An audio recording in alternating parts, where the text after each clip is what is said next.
Coulon, bonjour.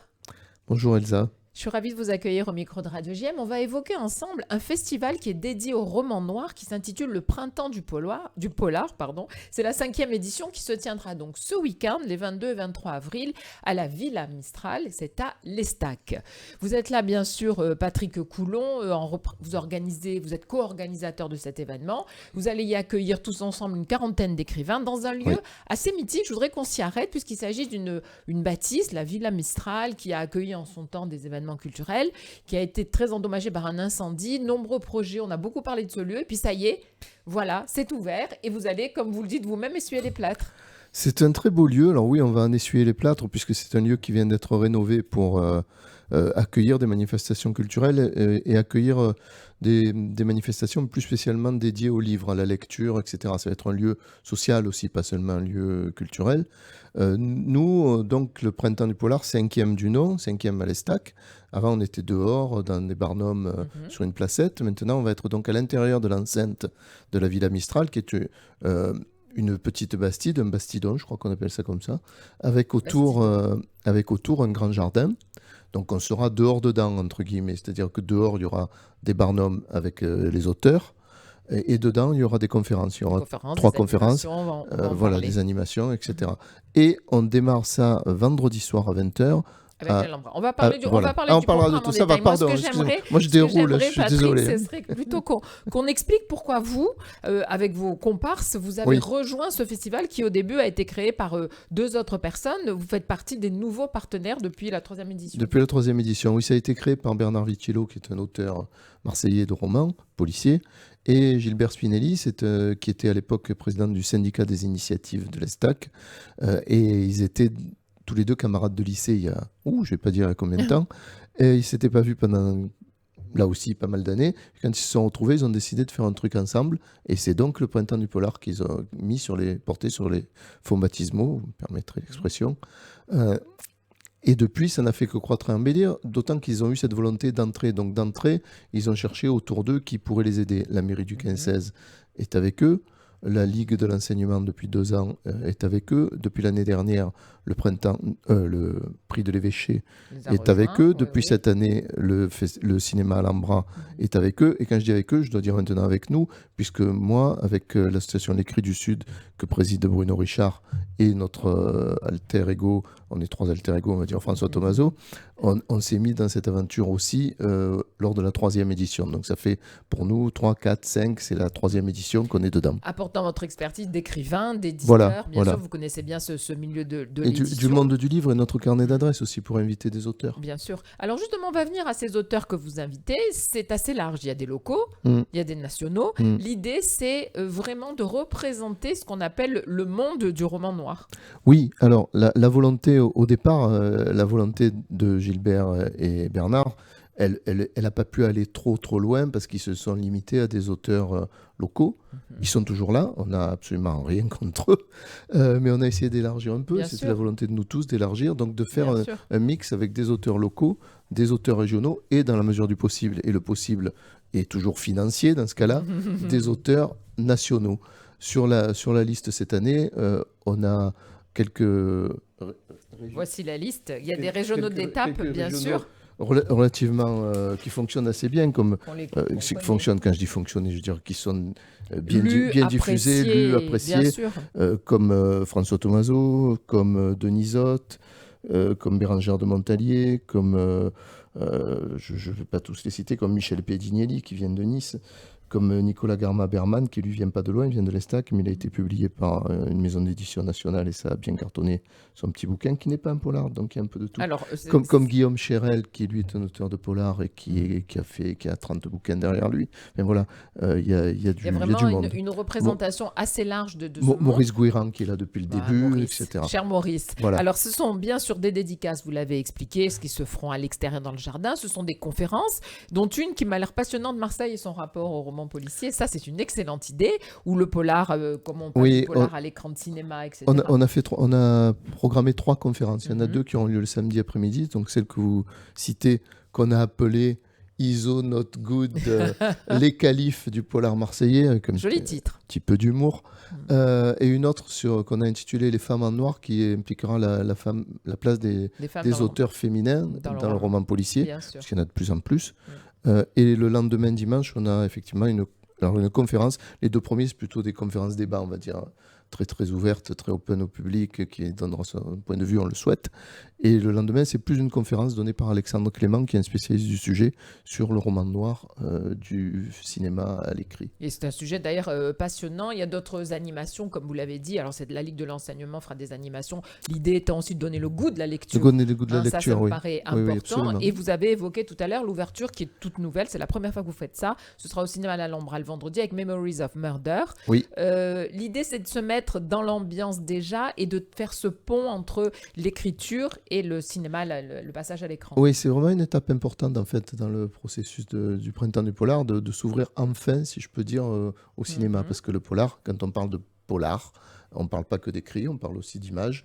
Donc il était important pour nous de commencer à travailler aussi sur le film. Alors, ce n'est pas notre spécialité, donc pour l'instant, on fait ça, on s'est rapproché. On ouvre voilà. à William Benedetto du cinéma à l'Alhambra, qui très gentiment a dit, mais bien sûr, et qui a choisi pour nous un film qui est un pur polar, qui est réalisé par le réalisateur de Parasite. Donc, une référence. C'est une référence a priori. J'ai pas vu le film, je dois vous l'avouer, mais je pense que ça va être du lourd, quoi. C'est le seul truc qui est pas gratuit. Voilà, c'est 5 ou 6 euros. Tout le reste est gratuit. Reste est absolument il faut gratuit. s'inscrire, il faut appeler le 04 91 46 02 83 pour réserver la place, évidemment. Moi, j'ai plusieurs questions à vous poser, Patrick Collomb. Vous vous en doutez. Je vous écoute. La première question, on a une volonté de créer depuis ISO un véritable lien entre roman noir et notre territoire.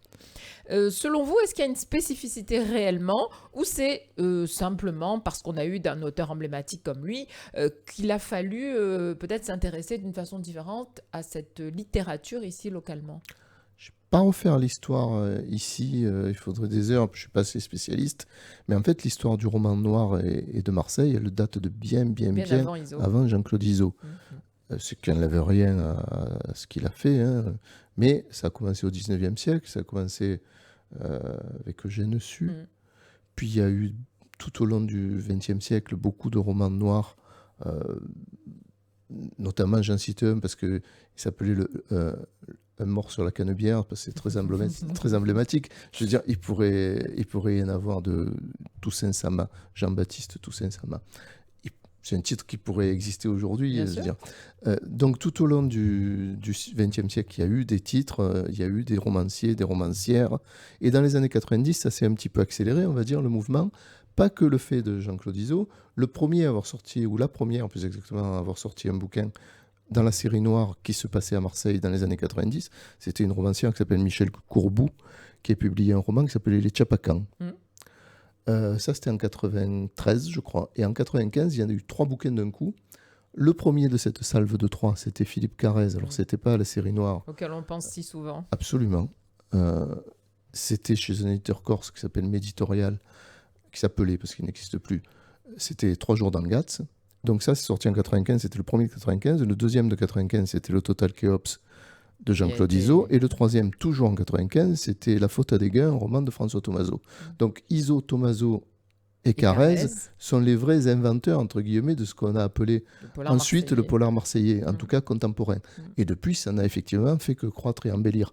Il y a de tout là-dedans, et il y a beaucoup d'auteurs. Et quand je dis il y a de tout, je porte pas un jugement de qualité. Pas de qualité, non. Je porte pas de jugement. D'ailleurs, je dis qu'il y a de tout en termes d'écriture. Il y a des choses drôles, il y a des choses très sérieuses, il y a des choses très historiques, il y a des choses qui partent dans tous les sens. Il y a tous les désirs. C'est vrai. Et ils sont inclus dans cette même vague, si on peut dire, qu'on appelle le polar marseillais. Mais en réalité, c'est du polar à Marseille ou du polar par des gens qui habitent à Marseille.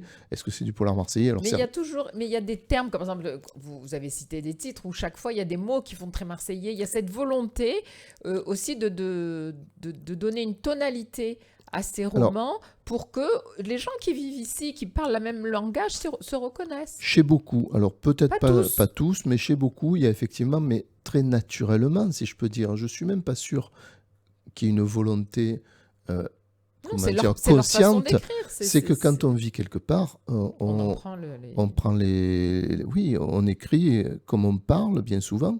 Donc, comme on parle d'une certaine manière à Marseille, eh bien, ça se retranscrit dans des romans. Alors oui, avec un vocabulaire issu de l'italien, du provençal, de l'arabe. Ça dépend des auteurs, ça dépend aussi de quel est Comment chacun se nourrit. voilà, de quoi ils se Dans nourrissent l'historique, chacun. on a tous les Voilà. nouveaux mystères de Marseille de Jean Contrucy Voilà, aussi. je ne l'ai pas cité, Voilà. pardon Jean. Mais je l'oublie jamais, ne vous inquiétez pas, si vous ne le citez pas, je le fais. Mais c'est aussi l'occasion de se poser cette fameuse question, alors je ne suis pas sûre qu'on ait toutes les réponses, mais quel différencier en fait entre le roman noir, le roman policier classique, le thriller, ouais. voilà, et on emploie ces mots Oui. de façon indifférenciée, or il y a des différences. Ah ben évidemment, c'est tout un univers. Moi je suis plus porté sur ce qu'on appelle le roman noir. Le roman noir, c'est une enquête, oui, mais qui... Dans le réel, c'est des choses oui, c'est très dans le réel. réelles, le roman C'est plus noir. proche du social, on va C'est dire. c'est ça. Donc oui, ça prend prétexte d'une affaire, entre guillemets, qu'elle soit petite ou grande. Il y a souvent des flics dedans, ou des avocats, ou des gens qui enquêtent, C'est en très tout cas. concret. Mais c'est assez toujours. concret, c'est assez réaliste. C'est... Bon, moi, c'est ma C'est tasse... ce qui- on va dire que c'est ma tasse de thé. Alors que moi, j'aime mieux ce qu'on appelle le polar, c'est-à-dire le vrai roman policier, où on suit l'enquêteur, où c'est vraiment lui qui a toute Ouais, la place. Voilà, alors le roman policier, il y en a plusieurs types aussi. Ça peut être autour des flics, ça peut être autour des magistrats, ça peut être très très procédural. Après, c'est- pour moi, la reine, ça reste Agatha Christie. Hein. P.D. Alors, James aussi, oui, j'aime bien. oui, mais oui, c'est oui. des... Oui, mais alors je crois pas qu'on ait à Marseille des gens qui se rapprochent vraiment de ça, mais ça viendra peut-être, Elsa, peut-être ce sera vous. Hein. Je crois pas parce que contrairement à ce que l'on peut penser, pour moi, c'est le plus difficile à écrire. Parce qu'il y a une construction qui doit être d'une justesse pour pas trop dire, pour que ça s'imbrique, pour que la conclusion arrive de façon naturelle. Et puis, il faut une description des personnages qui est... C'est un travail très difficile, je trouve. Rien n'est facile en fait à écrire. Et d'ailleurs, je tiens à rendre hommage à tous les auteurs, publiés On va ou en pas, parler. parce que rien n'est facile à écrire. Une personne qui est arrivée au bout d'un roman, même si ce roman n'est pas publié, même s'il n'est pas terrible par moment, etc. C'est quand même une satisfaction. Moi, je dis bravo parce que c'est un vrai effort. Ouais, c'est vrai. Mais ça apporte aussi une grande satisfaction. Absolument, absolument. C'est un gros travail. On va dire un mot, je voudrais qu'on dise un mot, Patrick, avec votre accord, Oui. sur ce recueil de Ah nouvelles. et comment Vous avez mis saison 1, hein, Le Cercle des Polars 2 Marseillais. Ouais, Alors, parlez-nous de ce titre. Alors, Polar déjà. 2, c'est un mot qui n'est pas très joli, je vous le confesse, mais c'est comme ça qu'on désigne souvent les auteurs de polar. Enfin, on l'a fait dans les années 70-80 peut-être, bref. Si c'était le cas, si c'était à la mode, ça va le revenir grâce à ce titre.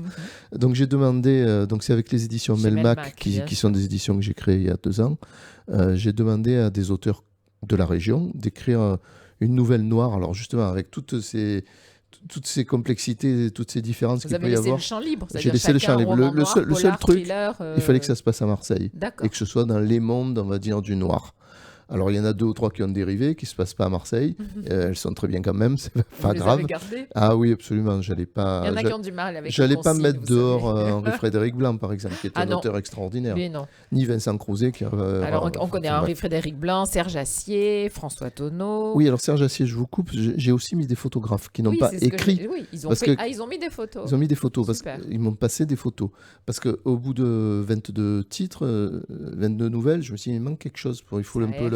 faut aérer. Une jolie photo de Philippe Carrez. Et voilà. Et donc, je me suis dit, mais il faut des photos, en fait. C'est tout C'est bête. pour ça qu'il y a Claude, notre C'est ami pour ça Claude qu'il y a Claude Almodovar. Almodovar qui m'a passé la photo de Philippe Carrez dont Elle est que vous venez de magnifique. citer. François Mourin-Provençal, c'est en tant que photographe. C'est aussi. comme photographe aussi, Très bien. absolument. Après, bon, il y a René Frény, donc vous avez quand même de sacrées pointures. Hein, Ah ben, Bruno je suis Richard, très heureux d'avoir René Frény, bien entendu, qui a Jean-Claude qui a Romera. fait un truc. Alors, Quoi pour les fans de René Frény, je suis désolé, hein, Ça, il a c'est fait un pas- truc très gore, très... Ah, ça rien lui à- ressemble. Enfin, ça lui rien à ressemble voir pas, ça veut avec rien dire, ce les que trucs je qu'il dis. a fait récemment. Et François Tonneau, alors là, ici, il a joué le Journaliste à jeu. la Provence, oui, il a joué le jeu. Oui, c'était un Bah, journaliste. moi, hein. pour l'avoir fréquenté pendant des années et des années, enfin, confraternellement, tant que au journaliste. sein du jeu de la rédaction de la Provence, je sais que c'est une plume. Je sais que c'est quelqu'un qui écrit remarquablement bien.